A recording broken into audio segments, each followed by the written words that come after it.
نکاح میں گواہ نابالغ ہو، یعنی بہت اچھا مسئلہ پوچھا کہ نکاح میں گواہ نابالغ ہے تو کیا ایسی صورت میں شادی ہو جائے گی؟ یاد رکھیے کہ نکاح میں اگر گواہ نابالغ ہے تو اس میں دو صورتیں ہیں کہ اگر ایک گواہ، دو گواہ ہونا چاہیے نکاح کے لیے، شادی کے لیے دو گواہ ہونا ضروری ہے، تو اس دونوں گواہوں میں سے ایک گواہ تو عاقل اور بالغ عقل مند ہے، اور دوسرا گواہ جو ہے نابالغ ہے، بچہ ہے، یعنی عقل مند نہیں ہے، جو بالغ نہیں ہے وہ نابالغ بچہ ہے، تو کیا ایسی صورت میں ایک نابالغ اور ایک عقل مند شخص کی گواہی میں نکاح منعقد ہوگا یا نہیں؟ یاد رکھیے کہ اگر ایک شخص بھی، اگر دونوں نابالغ ہے تو سرے سے ہوگا ہی نہیں، لیکن اگر ایک نابالغ ہے تو بھی نکاح درست نہیں ہوگا،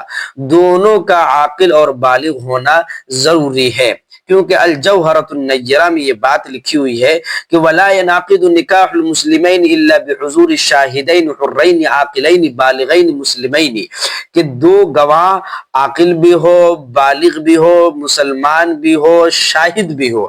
دونوں ہونا ضروری ہے، یعنی تین یہ تمام شرطیں پایا جانا ضروری ہے۔ اسی طریقے سے فتاوی ہندیہ میں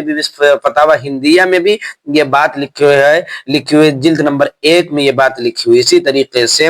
فتاوی تاتارخانیہ میں یہ بات لکھی ہوئی ہے جلد نمبر 1 میں یہ بات لکھی ہوئی ہے کہ گواہ کا ہونا، ایک گواہ، دو گواہ، دونوں گواہوں کا بالغ ہونا ضروری ہے، نابالغ کی ایک بھی اگر ہو تو وہ قابل قبول نہیں اور نکاح سرے سے منعقد ہی نہیں ہوگا۔